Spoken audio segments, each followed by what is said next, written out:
Well, it's one of those awkward situations where we're based in Brisbane and it's 10 o'clock in the morning, but our guests are all in the United States and it's now 7 o'clock on Australia, American East Standard Time in Florida.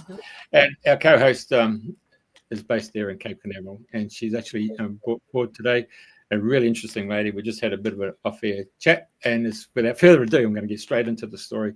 Hand it over to you, Elise. All right. Hello, everybody. Thank you for being here. I'm super excited and honored to have my good friend Sherri Divband with us.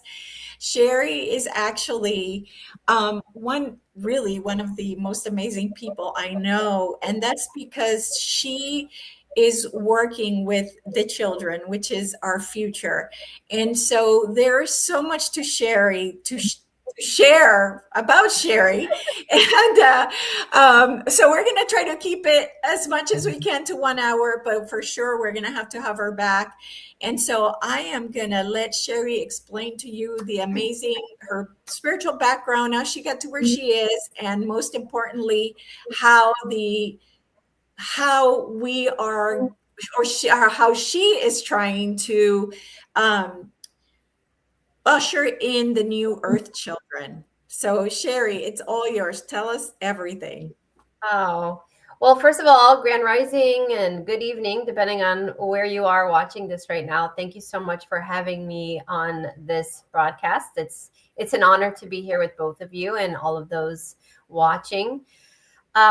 To tell you what I do now, I got to start somewhat at the beginning. I'm going to skip over a little bit and I'm going to skip to animals. So my spiritual awakening had a lot to do with the animal kingdom. So I was an only child, had teen parents, a good amount of trauma growing up. And I'm not going to get into that in this show. But my mom got me a German Shepherd puppy when I was young. And this dog honestly saved my life, and she became my best friend. And so she was the catalyst for, I think, everything I did that point moving forward. I really had a deep love, respect, and connection with all animals because of her. So she was my best friend. I talked to her. We did everything together. I played Barbies with her. I didn't have any siblings, and we moved around a lot. I didn't have a lot of friends. I was bullied.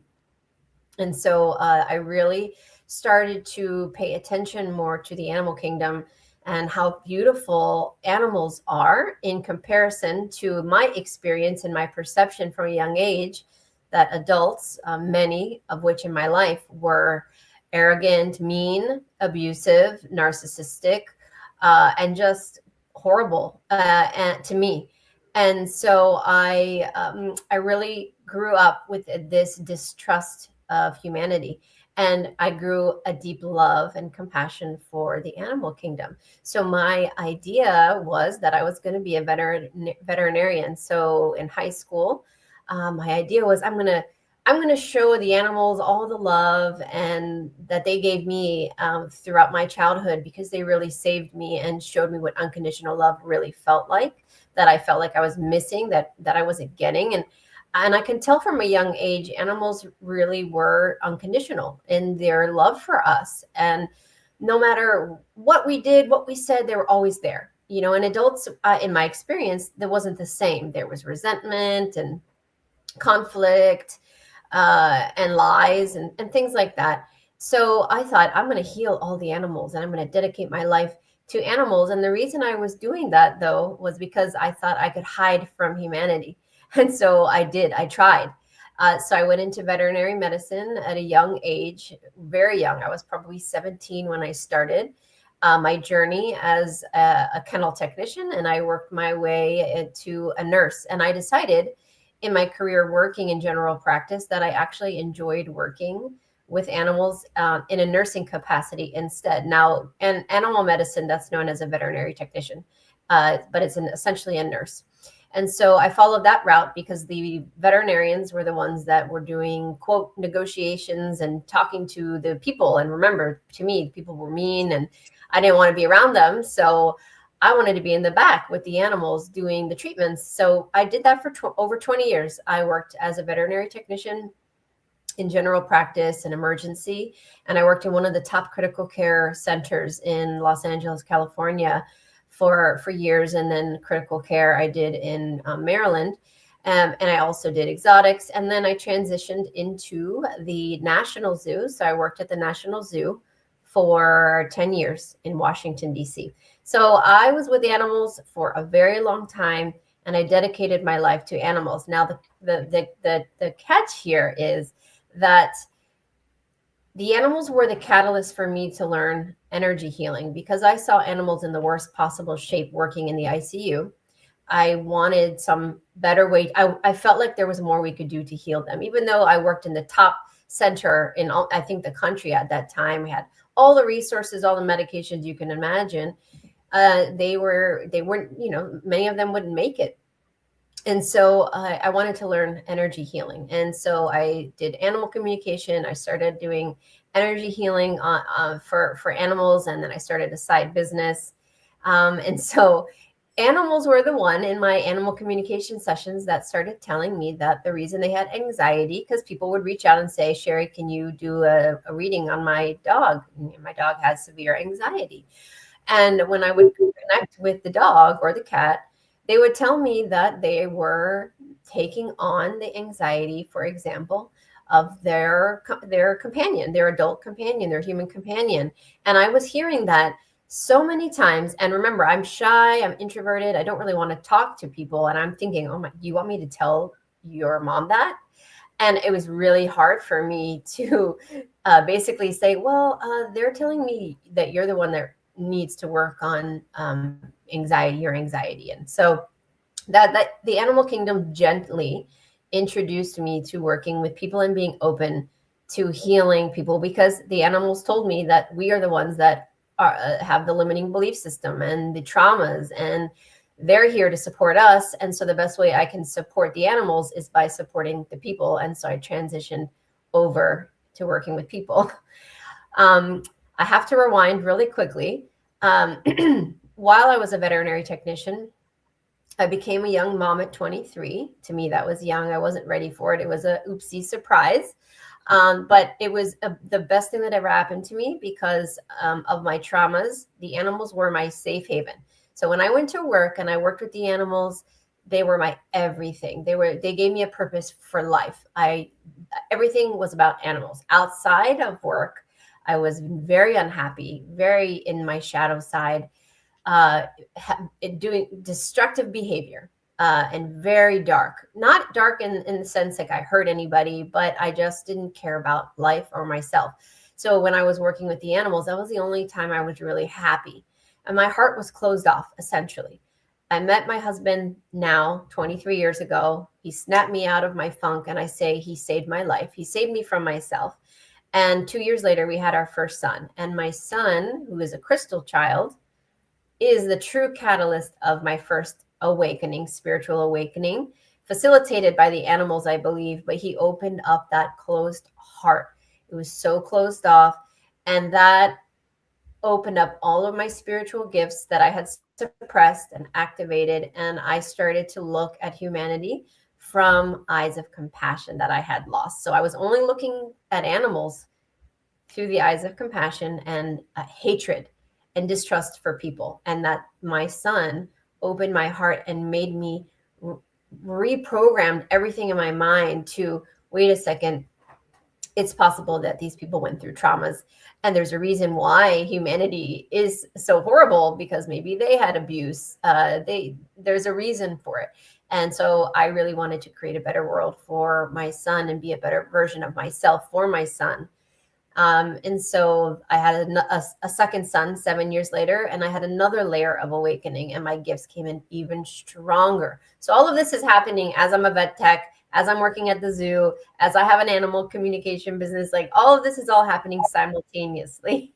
Do you want me to stop here, Lisa, or should I keep going? No, so that continue. Okay. How did you get from here to, being, developing all the children? Because you started working with the children. So yeah. So each one of my children, basically, the first two were served as layers of my opening, activation, and awakening. And then my daughter came to me as a soul about a year or so before she was even conceived or thought about. And she's told me, I'm coming into your life, and we have I have a legacy, and I need your help, and I'm going to be coming in. You're going to be my mother, and I need your permission. And I'm letting you know ahead of time that we have a lot of work to do together, and letting me know in advance that she was coming in. And so, of course, I said, yes, absolutely. But I wasn't really, I don't want to use the word allowed, but for lack of a better word right now, I wasn't really allowed or given the exact legacy or job we would do together, other than it was going to be really significant and really important. So, of course, I was intrigued. And what happened was I channeled her soul telepathically for an entire year before she was even conceived. And she taught me almost everything I know. She taught me about New Earth children. She taught me about the different types of children and how different children were being born and coming into this world, and that they're different. And there's a reason for this difference. This is before I even knew what the ascension was. I didn't know what any of this was back then. This is like 2000 and maybe 12, 13. I don't know what any of that's about.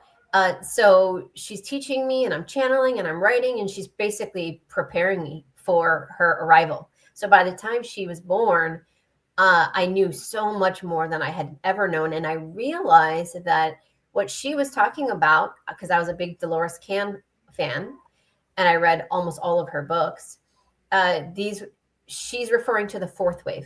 So these children coming in were the fourth wave of volunteers to come in to help humanity continue to evolve. And so Aramis was born. And because of her, she was the catalyst, I believe, to me attracting a lot of children that were labeled on the spectrum. I don't like to use the word autism, Asperger's, ADHD, dyslexia, because part of my work is delabeling, disconnecting from labels. But I started to attract the nonverbal children, the children that wouldn't look in people's eyes, weren't walking for 2-3 years, very behind developmentally. And the parents, I somehow became known as the woman that can communicate with the souls of these children to find out why they had this, at the time, perceivable disadvantage. Something was wrong with them. So the parents actually came to me and said, can you heal my son or my daughter from autism? And I didn't really know much about autism at that point, because my boys and my girl didn't have anything relatable to that. So it was really new to me. So I learned on the job. And so the souls of these children started to explain to me what was actually going on, how they were being misperceived. And I learned a lot, which I won't say all of it right now, because I want to give you guys a chance to ask more questions. But that led to me realizing years later, around the time of the pandemic, that my role to play with Aramis, my daughter, is that she came in here as a starseed to help me create conscious education and to work with families with very psychic, spirited, ascended souls that we know as children of the new generation. And so my work consists of working with families and highly psychic children, helping them navigate the challenges of being labeled, and working on conscious education. So that's everything in a nutshell. Yes. Yes. And then, as if that wasn't enough, tell everybody what you decided to do, because what you've created up to this point and what you are going to create physically as well, with an actual building and everything, but what you've created so far to get to the next step, which is to have that physical building.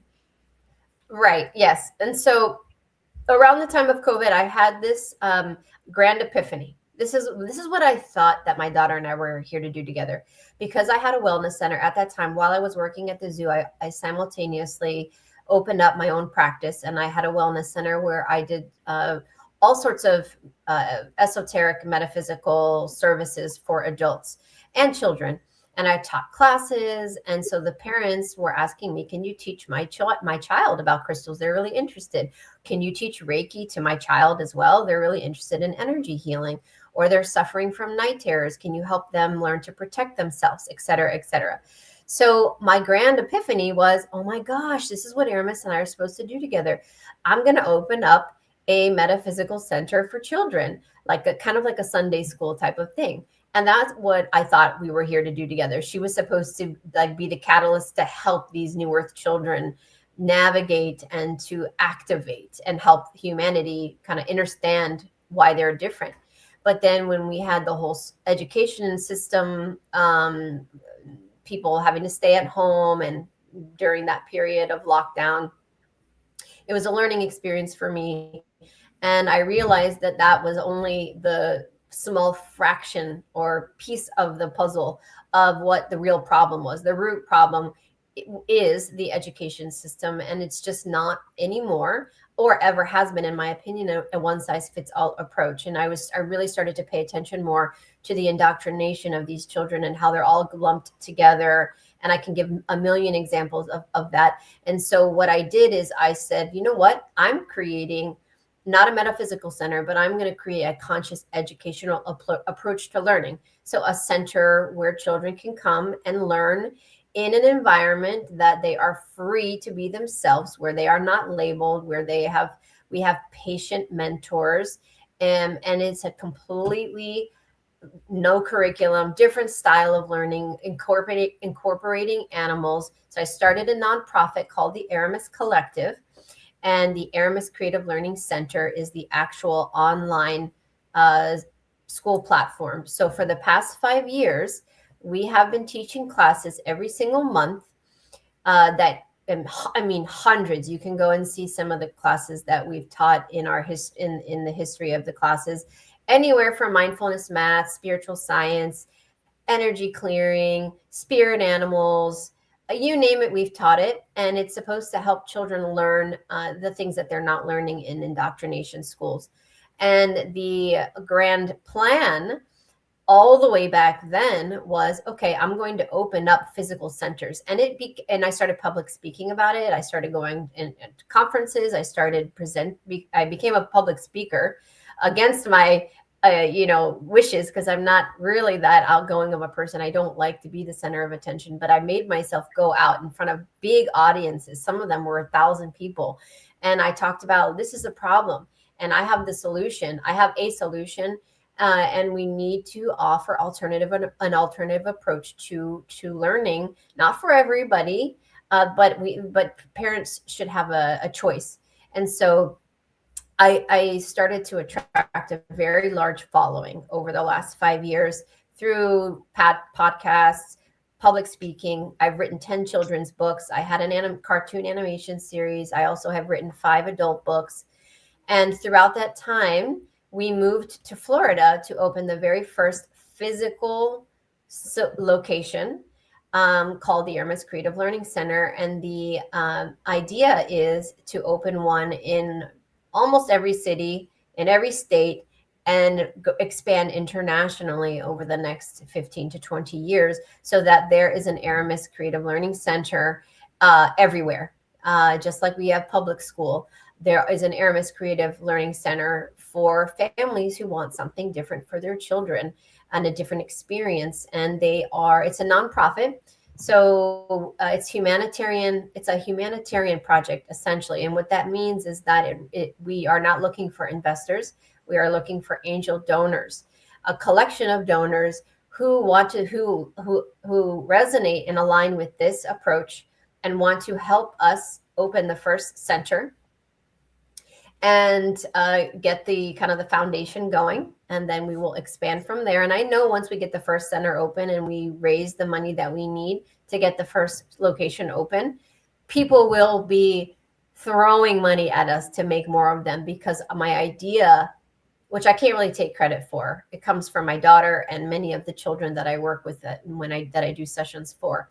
They've told me, I said, what do you want? And what I've created is what they've told me they want. And so that's where we are right now. We're in the process of raising money to open the first physical location here in Florida. So what is it that they want? Tell me more about that. So what they are asking for is, number one, they want us to, part of the role of New Earth children here is to break the adults, the previous generations, out of our programming.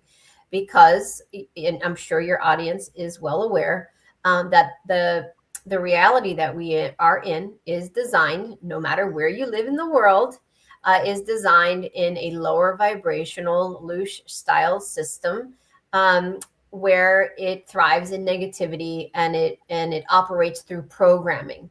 There are many different types of programming, and I call it 3D interference in my books. So there's a lot of 3D interference, and what that does is it suppresses us and places adults and previous generations in loops, survival loops. So we're constantly feeling like we need to work, and it's Groundhog's Day, and it's a nice assembly line. And the way they do that is they start with children at a young age in school, and they indoctrinate them and train them through memorization, test taking, and get them prepared to be adults. So they're, well-mannered, easy members of society that don't ask questions and follow the person in front of them. And society runs very smoothly for those that benefit from that.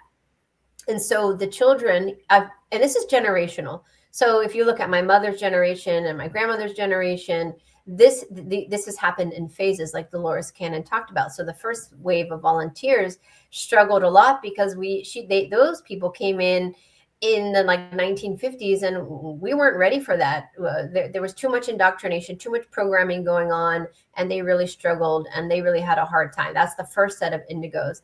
And then the next set of indigos came in like the 70s, 60s and 70s, and then they got involved in drugs and alcohol, and they got distracted. But every group has paved the way a little bit to make changes, so we can deprogram and unravel the layers of our programming and manipulation. And so my generation is here to, I believe, bring in these new starseeds, and each generation will bring in more advanced starseeds that have different abilities. But they're really part of what they do is they're here to wake us up. So to break us from our loops, our repetitive loops, our redundant loops of abandonment issues, lack of self-worth, lack of self-confidence, being in the ego, being a service to self, being very selfish, driven by money, driven by power. And the famous quote of, why do you do it this way? Oh, because it's always been done that way. And well, the children of today are no longer accepting that as an answer. I accepted that as an answer because I was a girl that was terrified of, getting in trouble. So I was like, whatever you tell me to do, I'm going to do. But the children of today are like, well, why? That doesn't make sense. Explain it to me more. And then they'll still tell us that we're wrong. So they're here to break us of our programming, activate us, and to wake us up.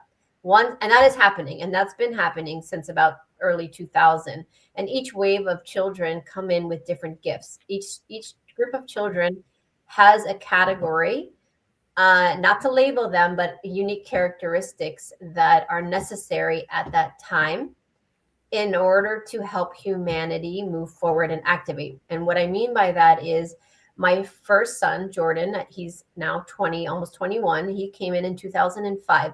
He is the first group after the indigos to come in, and they're known as the crystal children. So they're right now they're probably anywhere from 18 to early 30s. And they are the heart openers. They came to bring love back into humanity and to activate and awaken society so that we can open up these hearts that are closed off through trauma and ancestral trauma and epigenetics. We carry in quantum entanglement, we carry a lot of these traumas, and they just keep being passed on generation after generation. Then the next group were the star group, and they are the intellects, the ones that are often labeled with Asperger's or autism in some way because they're highly intellectual. A lot of them don't even come from this planet, so they don't know how to use the body. They don't like to look people straight in the eyes because they see through the soul. I've been told by children they don't like looking at adults in the eyes because they can see their demons. They get very overwhelmed. They can see your intentions. They can see everything. It's very overwhelming to them. A lot of them won't speak because they don't want to use our word spells.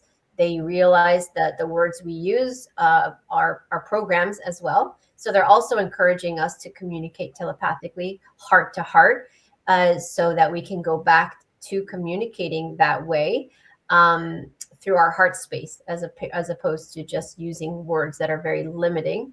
So the star group is the next group, and they struggle a lot because they're highly intelligent, but they don't like to be children. They have a high IQ. They're the engineers, innovators, architects of the new world, and they struggle a lot. Crystals struggle a lot because they're highly sensitive. So they are very empathic, very emotional. They don't like conflict. They don't do well with arguments. They're friends with everybody. They're peacekeepers. Then after that, the rainbow children came, and those are the warriors. So the warrior spirits are still being born, and they're up to like maybe 15, 16 right now. And they are highly spirited. They don't take no for an answer. They are argumentative. They are the leaders of the future. And they need to be the way they are because they are going to go against the hardest of the hardest generations that are so embedded and cemented in their programming that they don't want change. And these children are going to demand change, whether you like it or not.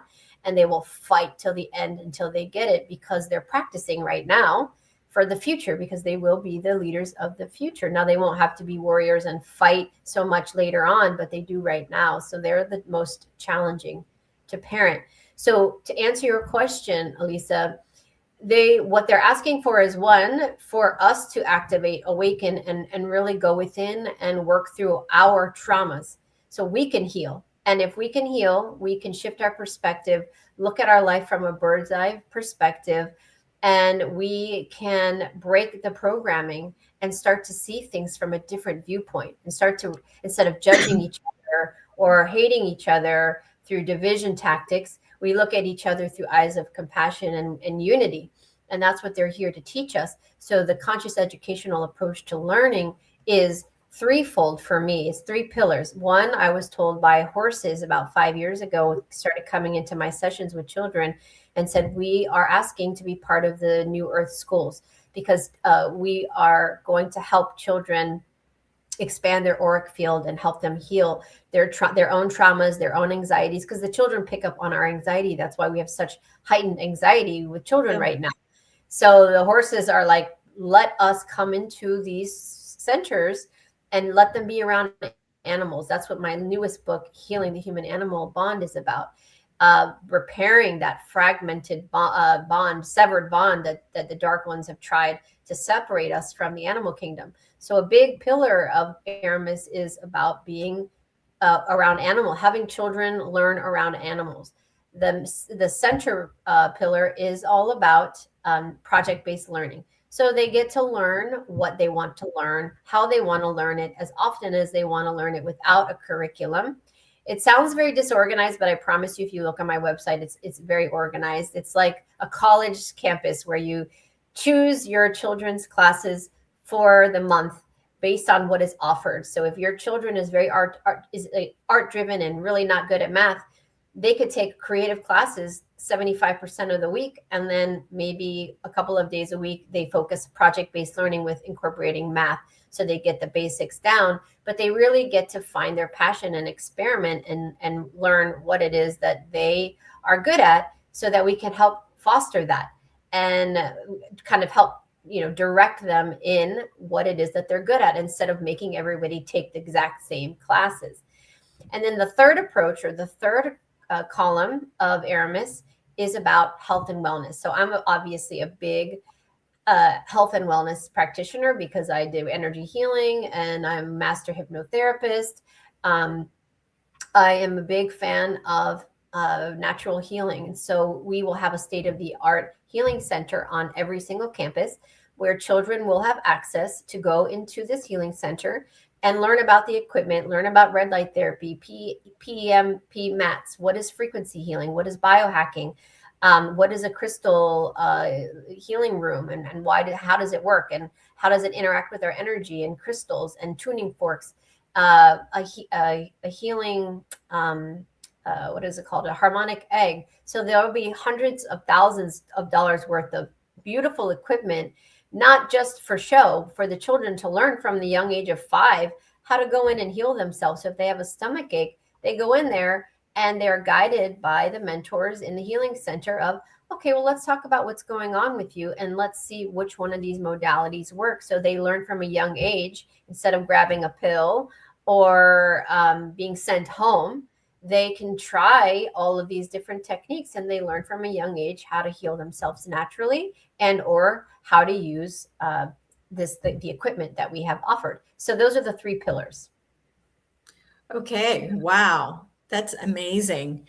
And I also wanted you to tell people, what are the things I felt it was really important in your book about the things that are being done to the children, starting from when they're being born and they're being ripped out of their mother's hands and cutting the cord and doing all these things. You know, they're already traumatized from the time they are out of the womb to it just continues, right? Because when they go to the schools, then they're having this energy, you know, not word of God, what's it called? They can hear in their the mind. voice to God technology. Yeah, voice to God technology that's telling them they're worthless and blah, blah, blah. So I just want you to touch a little bit on that so people have awareness in case their children hate going to school, that maybe it's they understand why, and they're not pushing their children if maybe they understand why this is happening. So just if you can just touch a little bit, I mean, they can go by the book and read it, but give them a little bit of what's happening, and then they can get the details in the book. Yeah, no, it's actually really important to talk about. And, you know, I believe that and I know that every single person that comes into this planet as a soul has a unique soul signature, just like a fingerprint. So as you come in through the etherical birth portal, which everybody does, if you incarnate as a human, you are tagged, and they know, the beings of this planet know who comes in, where you come from, what your life plan is, what you're here to do. And so their idea is they're going to traumatize you and lower your vibration and dim your light from the moment you come in. And honestly, it starts with the pregnancy. So they target the moms while the baby's in the womb. And then as soon as the baby comes out, the practice of the childbirth itself, the laboring in childbirth, is so convoluted and done so incorrectly. All designed very medically based, where women are laying on their backs, they're given pain medication, they cut the cords way too quickly. Everything that they do to birth our children is incorrect, and it traumatizes the child, and it causes etherical viruses. So if there's a trauma as a soul comes through the etherical birth portal, they can actually get etherical viruses that can actually manifest as physical illness. My daughter got that, and she had RSV at 5 weeks old and was hospitalized because she got that etherical virus. Then, of course, I'll be careful with my words, but then they do a lot of these and introduce a lot of toxins into the body. And then we have other 3D interference with toxins in the food, the atmosphere, the environment. Now, schools have a satellite system set up through government programs where they emit frequencies. And this is not a conspiracy. I mean, they're even talking about it in movies right now. So it's not even, you can't even call it a conspiracy anymore, where they have proven technology that will emit frequencies that will implant suggestions in your consciousness. And it works on people as well. And this started back in Mom Talk program, but it's gotten so much more evolved. And you know, the way I learned about this, because I'm not a researcher, I had a session with a young boy one day, and the mom asked, why is he kicking and screaming every time he gets near the school? And this kid was like 6 years old. And she said, I cannot get him out of the car. I physically have to drag him in the school, and he never will calm down the whole time. So I'm asking this child, I said, what's going on? And he said, the whole time I'm there, I feel sick to my stomach, and I'm hearing voices in my head that I'm not good enough, that I'm bad, and your parents don't love me, and like all of these horrible things. That was the first time I had ever heard of that. It was subsequent sessions later that I learned of voice.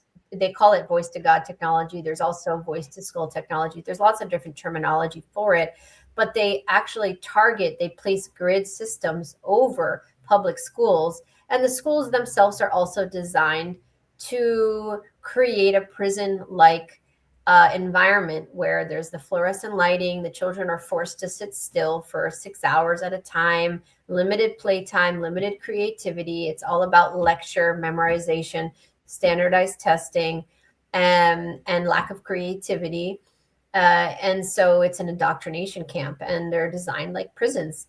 And so it's a lot more complicated than that. But if a child is saying that they don't feel good, excuse me, when they go to school, or they have a lot of fear, they're likely tapping into these frequencies that are coming through.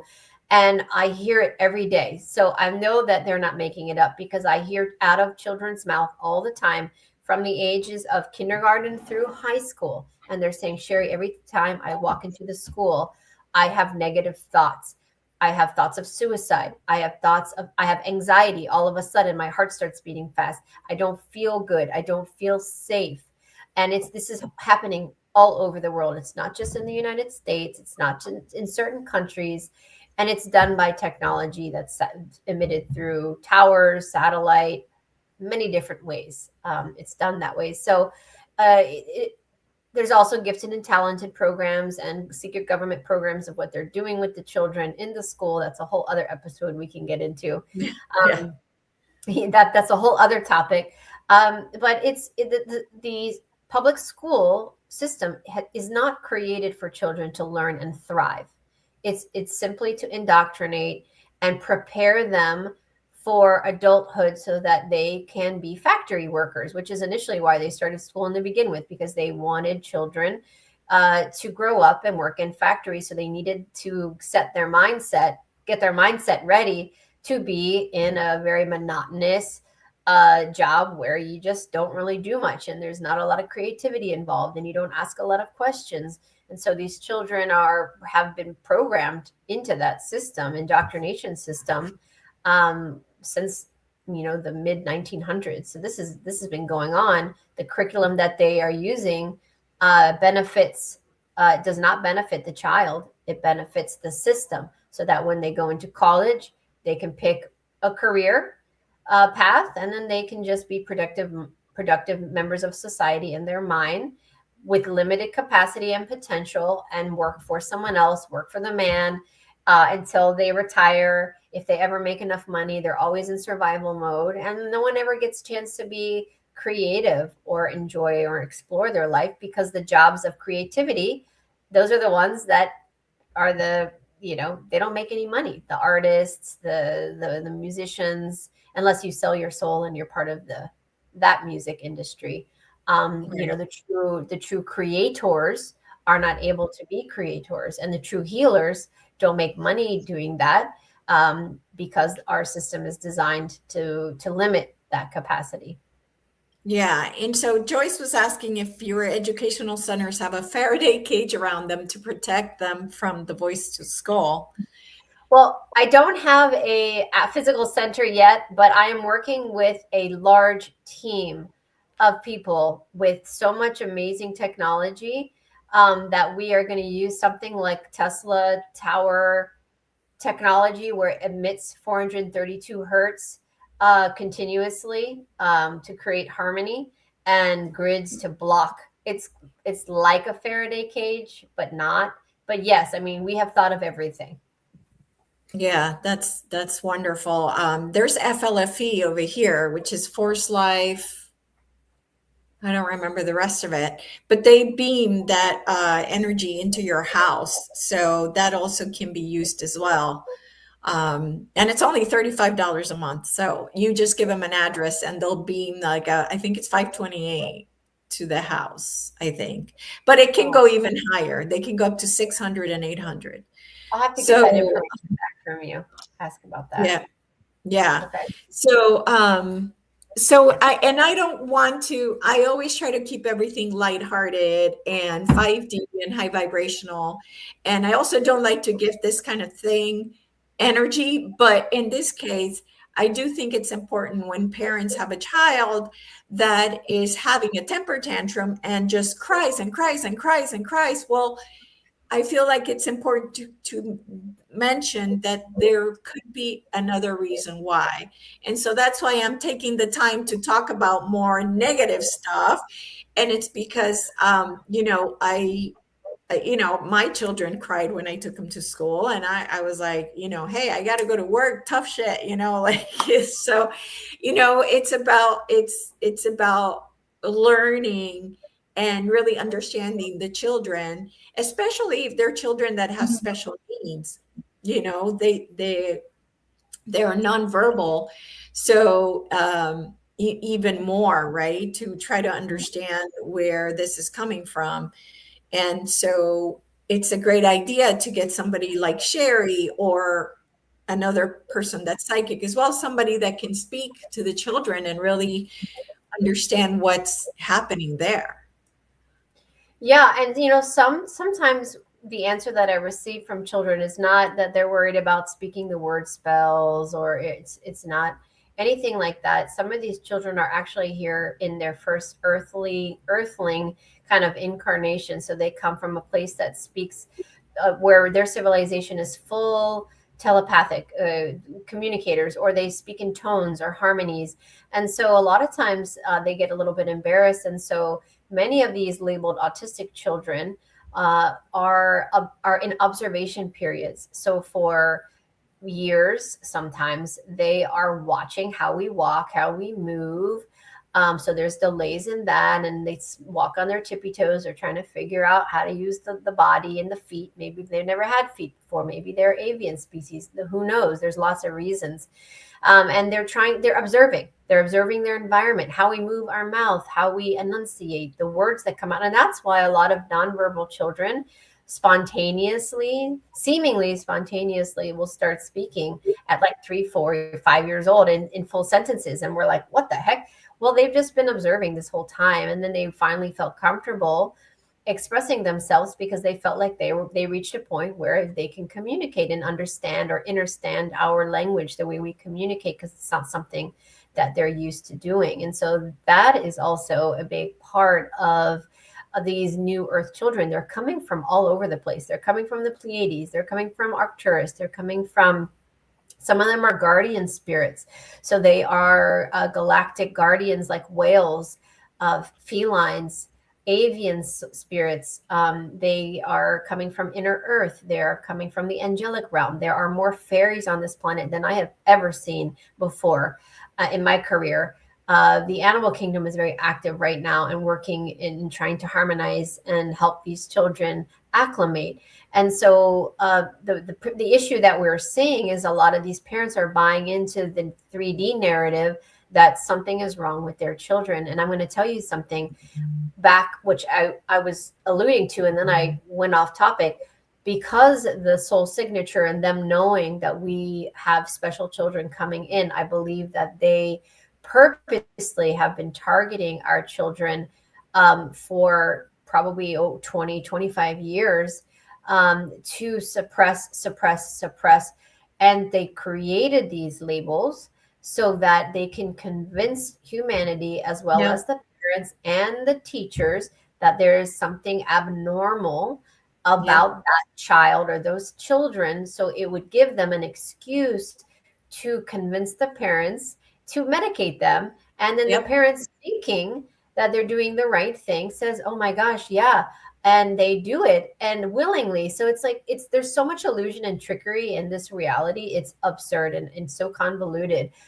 But that's the way that they are trying to suppress the children. But I'm going to tell you something, because like you said, I talk about these things and I write about these books not to scare people. I think knowledge is power. And that's one thing that they've taken from us over generations, is knowledge. They try to keep the true knowledge from us, the sacred knowledge. That's why elders are separated from families now, because they don't want the wisdom to be passed down. So the elders are getting what I believe are diseases that they've created, so that they are not in the right mindset, or they get dementia and things like that, so that they cannot pass the knowledge on.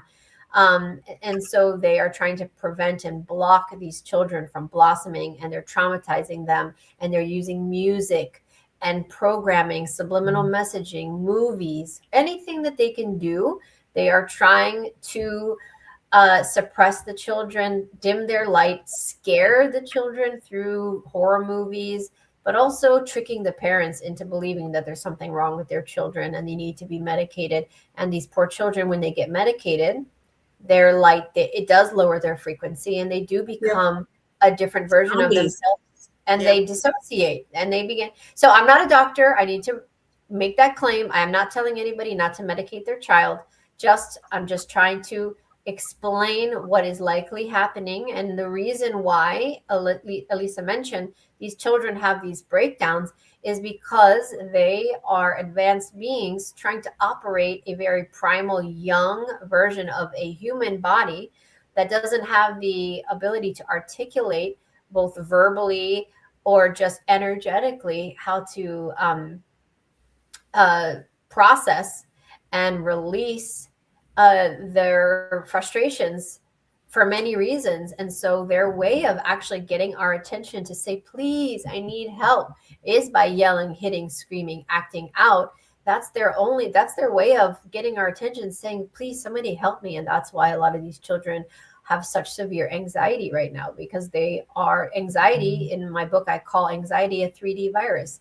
It's our body's way of letting us know it's an alarm going off saying something's not right. Something's not right. There's entities in this reality that are bombarding me. There's negative energy. There's satellite technology. The music is altered to like 440 hertz. Then that disrupts and disharmonizes their auric field. I mean, like literally almost everything in our environment is designed to suppress the light of these children. But the cool thing about it is the newer children coming in, probably around the age of 12 and less, are so much more advanced because, like I said, we come in phases that nothing is working on them, meaning they are disruptors. They are breaking down the matrix. They are none of these things are working on them. Like they're just in such a high frequency that they are kind of just floating above the 3D, and they are just holding space as bridges, and they are not affected as much as the generations that came right before them, who are a little bit affected. So every generation coming in seems to be able to hold even higher frequency than the generation before. And that has to do with our 3D bodies taking time to activate, to get into that crystalline structure, and to reshape this spiritual blueprint that overlaps with the physical 3D DNA, and an integration has to occur. And so that integration process keeps shifting and advancing as we go. So the younger the children, the more advanced they are, meaning they're more psychic, they're remembering their past lives, they're telling their parents about how they died in another life, how they were their mother in another lifetime, how they died on Mars, how they were in a secret space program. I mean, these children are absolutely coming in completely like turned on. Like their gifts are already there. Yeah, absolutely. And I think that they're coming here to be teachers, right? So the idea is that now they're here to teach us how not to live, and how all these preconceived ideas, and to question, like you said, well, why is that? Why is that? So there are our teachers. And it's important, I think, for people as well to understand that. Listen to your child. What are they saying? Pay attention, not just blow them off like, yeah, whatever, like just really pay attention to what they're saying, because they are here to be our teachers now. And so that's also important to me for people to know that that's what they are here. It's one of the reasons they're here. And to touch on the medication thing, I was one of the parents that believed I needed to medicate my child, which I did. And funny enough, maybe 3 years into it, 4 years into it, the medicine stopped working. Yeah. And that's happening a lot. Like these children, the medication isn't even working on them. So it's clearly like the pharmaceuticals are not working in the same way, because the physiology of these children's bodies is physically changing at a cellular level. Also, the high vibration of the energy coming through is transmuting. So their diet, they're more sensitive to the sugary, processed, junk food that's not real, and they're demanding more of a pure diet. Like they have to. That's why so many children have so many more allergies than they've ever had before, because they're in such a high frequency mode that their body is requiring higher frequency food and nourishment. And it's all about intuition and what you feel, depending on your blood type does matter, and certain things matter to what your body requires versus somebody else. But another thing I'm seeing is that, and I was told this years ago, we are going to eat 2/3 less food than we are right now. And I said this at a speech in 2023. I don't remember what year this child told me this was going to happen, but I think she said somewhere around by 2030. So, in the next 5 years, I believe as a collective, we are going to start to require at least 2/3 less food than we are eating right now. And we can all agree we definitely overeat. We don't need a lot of this food. They do that so that they can keep us mobile and cause ease in our body, because the less mobile we are, they pack us in like sardines, then they can loosh off of the density. If we move around and we're more mobile and we exercise and we have lighter energy and more nourishing foods, then they can't stop the activations. And so a lot of that is nefarious. So somebody asked about secret space. I think they're thinking that I'm saying that space is secret. I just want to go back to that comment.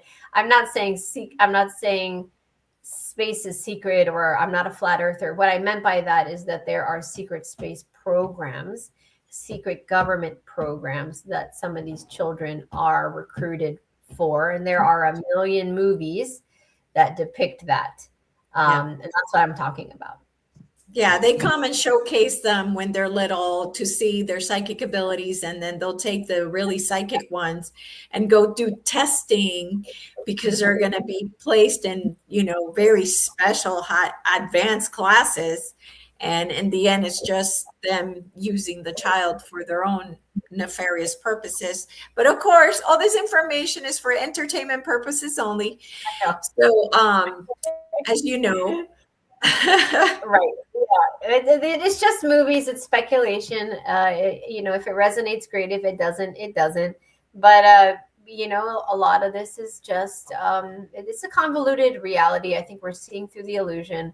To sum it up, I think children are really here to help activate us, awaken us. And part of that activation and awakening, and why my daughter came into this life, is because no matter how advanced these children are, our role right now is to get our, excuse my language, to get our shit together and heal, and to be the facilitators and to help them. Like, they need the adults to do the groundwork. Like, instead of complaining about the education system, do something to change it. If you don't like something else, be an advocate or be part of the change.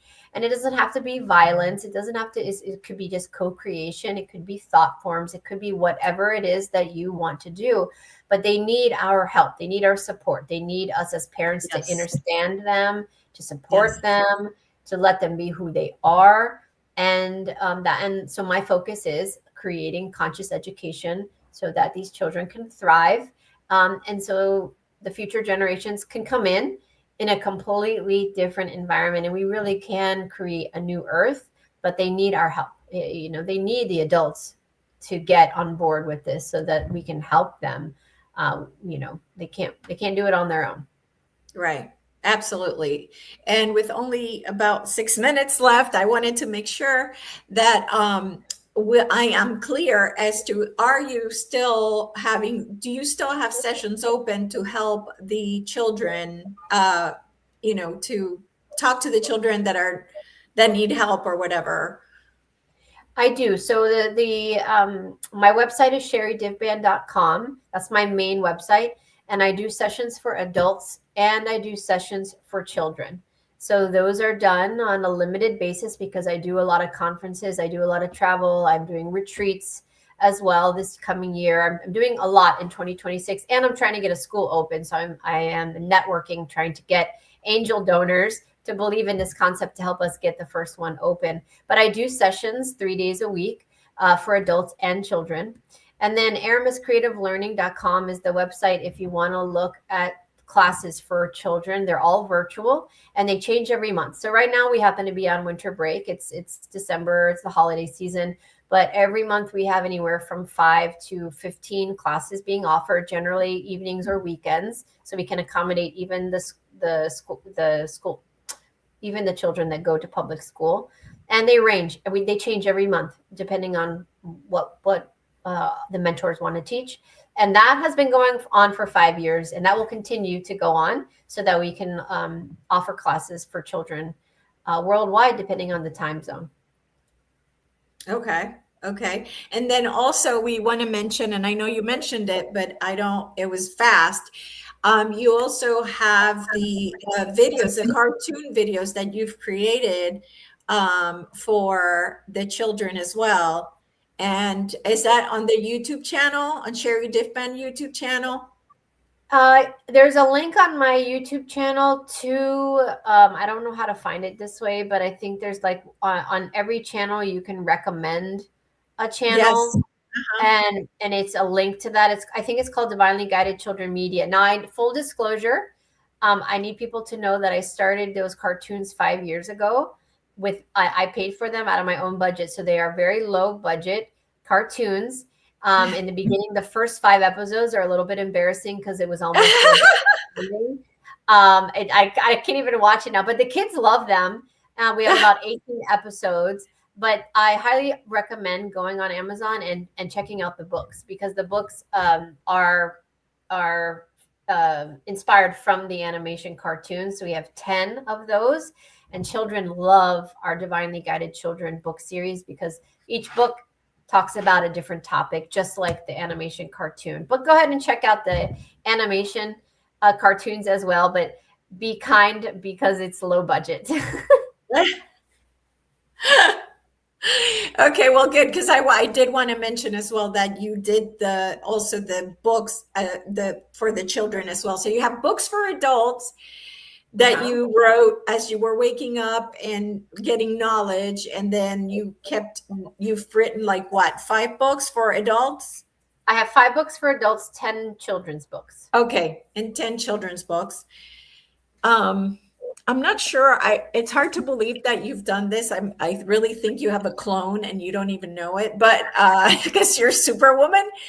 And it's just amazing, really, all you have accomplished and you seem to accomplish. I don't know how you do it, but I am just so grateful for your dedication to humanity, for your dedication to the children. And really, truly, it's just, you do so much and you just never stop. And it's just amazing. So, and anything that people can do to support your website or support you or support the school or whatever it is, it's just, I just would be so grateful, because this person is just an angel on earth.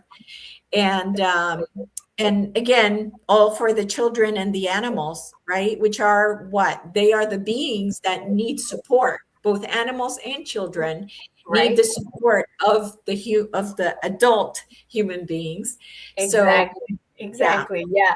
And no donation is too small. I mean, we get a good number of smaller donations from people that want to support, and that pays for legal fees, keeping the websites going, paying our mentors, things like that. So that's always appreciated. But if you know anybody that's interested in supporting a charity or wants a tax write-off, as long as we have that still going, and is looking to support and has extra, disposable income, if we want to say that, they can reach out to me personally, and we are looking for angel donors to help us get this going. My goal, I'm putting this out there, is we will open in September of 2026 in 10-acre lot here in Loxahatchee, Florida. I'm going to make it happen, and so by coming on these radio shows and talk shows and conferences, I'm hoping that the right people will see it and say, I want to help and reach out. And that's how we're doing it. Beautiful. I just send all the energy that I can to that vision. And, I'm so grateful that you came and you were able to make it today, and really grateful for you being here and for the work that you're doing for humanity. And it's time to go. I know you have to go somewhere else. So I do want to tell everybody before we go that we are off for the holidays. So happy holidays, everybody. We'll be back January 20th. And we hope to see you back. And Sherri, again, thank you so much. And thank Jeff, you so much for having me. You're welcome. My pleasure. Yeah, very much so. Again, Elise, thank you for coming on board. And it's been an eventful, coming up for 7 years now. Yeah, I would say Merry Christmas, to be perfectly honest. Happy New Year. Okay. Yeah, same to Happy you. New Year. Happy New Year. It's been a privilege to listen to you. There's a lot of salient points there that just tick the boxes. I really on board with what you've said. I've come across so many people who speak the same language as you. It's just phenomenal. And we have had people come on and do equine therapy, where they work with the horses, and we've had animal whisperers. Fantastic. It just echoes what I originally said at the beginning. You can be anywhere on this planet, and it just means that when you reach out to your tribe, and your tribe's everywhere, the jigsaw puzzle comes together and you're not alone. Absolutely. And that's very special. And we very much like to invite you back again. There's no question about it. Yeah. I would absolutely be honored to come back and elaborate on some of these things. So thank you. Yeah. All right. Stay there. All right. Thank you, everybody. Go back to our traditional radio programming. Thank you.